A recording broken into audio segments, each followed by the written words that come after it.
Panihati ISKCON মন্দিরে এত police প্রশাসন কেন ঢুকছে? পুলিশের এত উচ্চপদস্থ কর্মচারী তারা কেনই বা এসেছে ইস্কন পানিহাটি মন্দিরে? কি এমন ঘটেছে ইস্কন পানিহাটি মন্দিরে?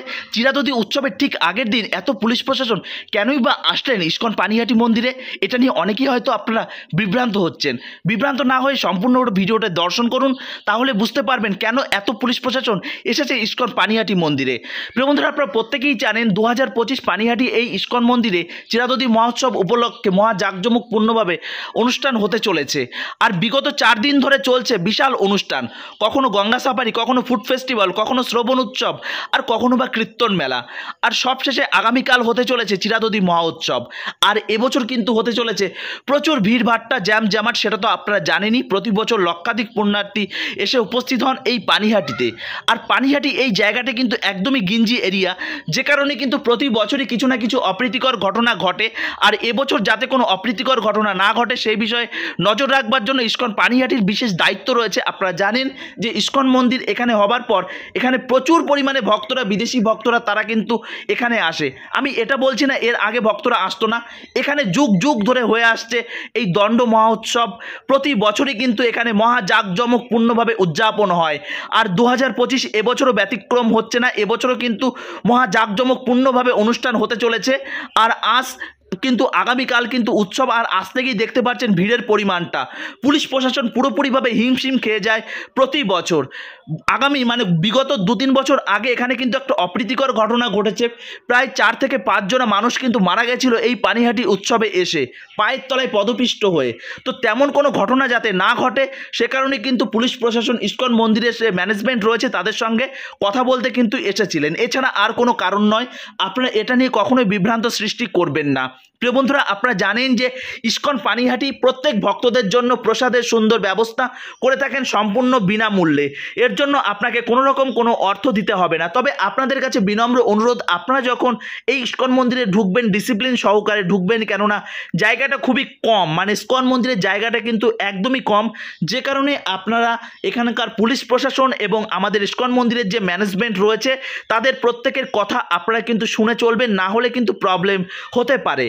কেননা আমাদের এখানে সিকিউরিটির কথাই কিন্তু চূড়ান্ত, এটা কিন্তু মাথায় রাখবেন। দয়া করে গণ্ডগোল হইহট্টগোল করবেন না, আইন শৃঙ্খলা রক্ষা করবেন, সুন্দরভাবে আসবেন, দর্শন করবেন, আবারও বেরিয়ে যাবেন।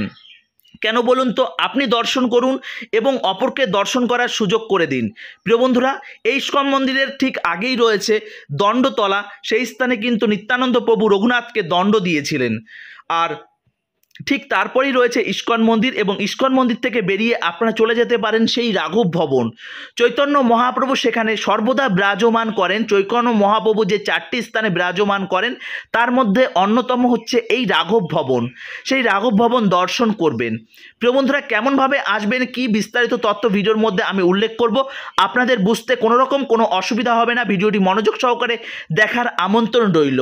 প্রিয় বন্ধুরা, আপনাদের কাছে বিনম্র অনুরোধ, আমাদের চ্যানেলে যদি নতুন সদস্য হয়ে থাকেন চ্যানেলটি সাবস্ক্রাইব করবেন, বেল আইকনটা অল করে রাখবেন, ফেসবুক পেজ থেকে দেখলে পেজটিকে ফলো করে রাখতে ভুলবেন না, এবং ভিডিওটি কে কোথা থেকে দেখছেন অবশ্যই কমেন্ট করে জানাবেন। আর যারা এই চিরাদদি উৎসব উপলক্ষে পানিহাটিতে আসতে পারছেন না, ভিডিওটি দেখবার সুযোগ করে দিন তাদের কাছে ভিডিওটি একটি শেয়ার করে। প্রিয় বন্ধুরা, এই স্থানে আপনারা কেমনভাবে আসবেন, কোনো রকম কোনো অসুবিধা কিন্তু হবে না এখানে আসার পথে। ধরুন আপনারা শিয়ালদা থেকে আসছেন, গেদে থেকে আসছেন, আপনারা কৃষ্ণনগর থেকে আসছেন, রুট কিন্তু একটাই। শিয়ালদা থেকে কিন্তু অ্যাভেলেবেল ট্রেন আপনারা পেয়ে যাবেন। প্রথমে আপনাদের বলে রাখি, গেদে লোকাল পেয়ে যাবেন, শান্তিনগর পেয়ে যাবেন, কৃষ্ণনগর লোকাল পেয়ে যাবেন, লালগুলা পেয়ে যাবেন। এছাড়া সব লালগুলা অবশ্য থামে না সোদপুর স্টেশনে, তবে কৃষ্ণনগর, নৈহাটি যে কোনো ট্রেনে উঠে আপনারা কিন্তু সোদপুরে নেমে পড়তে হবে। সোদপুরে নেমে আপনারা কিন্তু পেয়ে যাবেন অটো। আপনারা বলবেন চিরাদদি উৎসবে যাব, আপনাদের কিন্তু নিয়ে আসবে। যদিও বা চিরাদদি উৎসবের দিন একদম প্রোগ্রামের স্থানে কিন্তু টোটো অ্যালাউ নেই, এবং পার্সোনাল গাড়ি করেও যদি আপনারা আসেন তাহলে কিন্তু আপনারা প্রবেশ করতে পারবেন না মেইন স্থানে। গাড়ি পার্কিংয়ের জন্য জায়গা রয়েছে, বিটি রোডের কাছেই পুলিশ প্রশাসন একটি জায়গা করেছে, সেই স্থানে কিন্তু আপনাদের গাড়ি পার্কিং করতে হবে। কোনো রকম কোনো গাড়ি নিয়ে আপনারা আসতে পারবেন না। আর হাওড়া থেকে যদি আপনারা আসেন, ব্যান্ডেল থেকে আসেন, তাহলে কিন্তু কোন্নগর নামতে হবে। কোন্নগর নেমে আপনাদের কিন্তু ঘাট পার হয়ে পানিহাটি ঘাটে চলে আসতে হবে। খুব ইজিলি আপনারা কিন্তু পৌঁছে যাবেন ঠিক এই স্থানে। প্রিয় বন্ধুরা, আপনাদের যাতে কোনো রকম কোনো প্রবলেম না হয় তার জন্য ইসকন পানিহাটি যথেষ্ট ব্যবস্থা দিয়েছে। আপনাদের জন্য রয়েছে সুন্দর প্রসাদের ব্যবস্থা, সুন্দর পানীয় জলের ব্যবস্থা রয়েছে এবং আপনাদের জন্য যথেষ্ট পরিমাণে সুন্দর ব্যবস্থাপনা রয়েছে। আর এই সেই স্থান, এই স্থানে কিন্তু দণ্ড দিয়েছিলেন, এই হচ্ছে সেই দণ্ডতলা। প্রিয় বন্ধুরা, এই দণ্ডতলা দর্শন করে তবেই কিন্তু আপনাকে ইসকন মন্দিরের ভেতরে প্রবেশ করতে হবে। আর যদি আপনি উল্টো দিক থেকে আসেন, সর্বপ্রথম রাঘব ভবন দর্শন করবেন, ইসকন মন্দির দর্শন করবেন, আর তারপরে ঠিক এই স্থানে আসবেন যে দণ্ডতলা। তো আগামীকাল কিন্তু এখানে ভিড় কিন্তু দেখবার মতন হতে চলেছে। বিশাল এক ভয়ঙ্কর জনসমুদ্র প্রতি বছরই হয়ে থাকে। আগের বছর মিনিমাম 1 লক্ষেরও বেশি দর্শনার্থী কিন্তু পুণ্যার্থী এসেছিলেন এই পানিহাটিতে। আর এবছর সেই ভিড় ছাপিয়ে আরও বেশি হবার পরিকল্পনা আছে এবং আরও ভিড় হবার সম্ভাবনা রয়েছে। তার জন্য পুলিশ প্রশাসন কিন্তু এখানে যথেষ্ট সচেতন এবং এর ঠিক পাশেই রয়েছে পুলিশ ক্যাম্প এবং রয়েছে মেডিকেল এবং রাইট সাইডে রয়েছে এখানে কিন্তু গঙ্গার ঘাট। সেই গঙ্গার ঘাটে কিন্তু আপনারা স্নান করতে পারেন। এখানে কিন্তু চিরাদধি ভোগ আপনারা কিন্তু এখানে প্রত্যেকে কিন্তু প্রসাদ নিয়ে আসে, প্রত্যেকে নিজস্ব স্থান থেকে বিভিন্ন আখড়া, বিভিন্ন মন্দির, বিভিন্ন সম্প্রদায় তারা কিন্তু প্রত্যেকেই আসেন। আর এই সেই ঐতিহাসিক স্থান, এই হচ্ছে পানিহাটি সেই গঙ্গার তীর। আর এই গঙ্গার তীরের পাশেই কিন্তু রঘুনাথকে দণ্ড দিয়েছিলেন নিত্যানন্দ প্রভু। দেখুন, আজকের সমাজে আমরা যদি একটু অর্থবান হয়ে পড়ি, আমাদের যদি আমাদের গুরুত্ব মানে অনেক দূরের স্থান, আমাদের মা বাবাই যদি আমাদের কিছু বলে, আমরা কিন্তু অনেক রেগে যাই। কিন্তু এই রঘুনাথ ছিলেন এই স্থানকার, তিনি কিন্তু ছিলেন একজন জমিদার, একজন রাজা। তেনার প্রত্যেক বছরে প্রায় 2 লক্ষেরও বেশি স্বর্ণ মুদ্রা তিনি কিন্তু ইনকাম ছিল এই রঘুনাথের তৎকালীন সময়, আজ থেকে মানে চৈতন্য মহাপ্রভুর আমলে। ভাবুন তো, তখনের কথা কিন্তু হচ্ছে। আর ঠিক সেই দিন থেকে কিন্তু আজ পর্যন্ত এই যে বিশাল একটি দণ্ড উৎসব আজও কিন্তু হয়ে চলেছে এই পানিহাটির বুকে। তো তাকে দণ্ড কেন দিয়েছিলেন নিত্যানন্দ প্রভু? আপনারা প্রত্যেকেই জানেন যে নিত্যায়ের কৃপা ছাড়া কখনো চৈতন্য মহাপ্রভুর সান্নিধ্যে যাওয়া যায় না। কিন্তু রঘুনাথ ভেবেছিলেন তিনি জমিদার, তো তাঁর পক্ষে সব কিছুই সম্ভব। তিনি চৈতন্য মহাপ্রভুর সান্নিধ্যে যাবার চেষ্টা করেছিলেন। আর তখন নিত্যানন্দ প্রভু তাকে চোর বলে আখ্যায়িত করেছে, কেননা চৈতন্য মহাপ্রভুর সান্নিধ্যে যাবার জন্য নিত্যানন্দ প্রভুর কৃপা এবং আশীর্বাদ এবং পারমিশন প্রয়োজন। সেই পারমিশন না নিয়েই কিন্তু চলে গেছিলেন নিত্যানন্দ প্রভুর যে এই রঘুনাথ। তো যাই হোক, সেই রঘুনাথকে দণ্ড দিয়েছিলেন। দেখুন, দণ্ড দেওয়ার প্রসেস কি, একটা জমিদার যখন দণ্ড দেয় তাকে কি করে, কারাগারে পাঠায়। কিন্তু এখানে চৈতন্য মহাপ্রভু এবং নিত্যানন্দ প্রভু দণ্ডটা দিচ্ছেন। দণ্ডটা কেমন দিচ্ছে, যে না, তোমাকে ভক্তদের খাওয়াতে হবে চিরাদধি।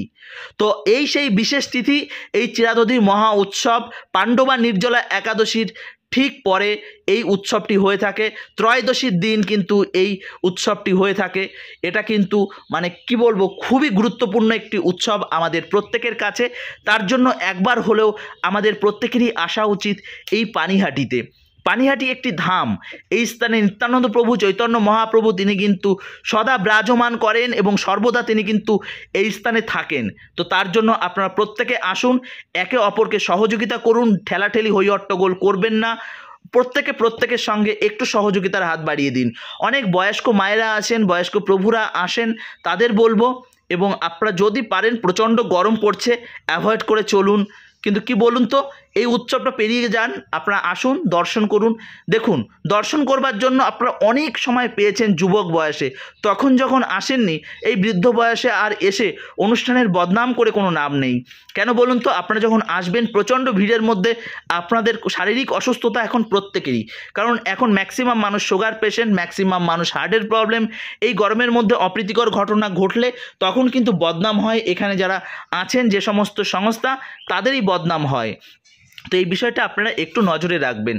দেখতেই পাচ্ছেন আপনাদের জন্য প্রত্যেক ভক্তরা কিন্তু বিনম্রতার সঙ্গে মানে এখানে কিন্তু প্রসাদ রেডি করছে। আগামীকাল এত ভক্ত আসতে চলেছে, যে কারণে আজ সারা রাত ধরেই কিন্তু এরকমভাবে প্রসাদের জন্য সবজি টুকরো করা হবে এবং তারপর এটা দিয়ে তৈরি হবে খিচুড়ি, চিরাদধি জন্য অনেক কিছু মানে রয়েছে। আর প্রত্যেক ভক্তরা এখানে কিন্তু এই যা দেখছেন, প্রত্যেকেই কিন্তু ইসকনের একার পক্ষে করা সম্ভব নয়।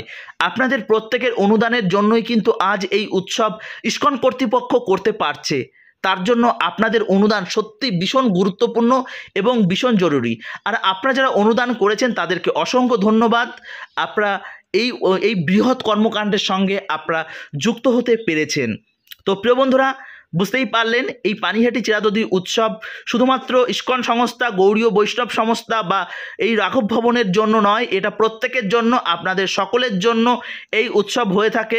আজ থেকে কত বছর, চৈতন্য মহাপ্রভুর আমল থেকে এই উৎসব আজও হয়ে থাকছে।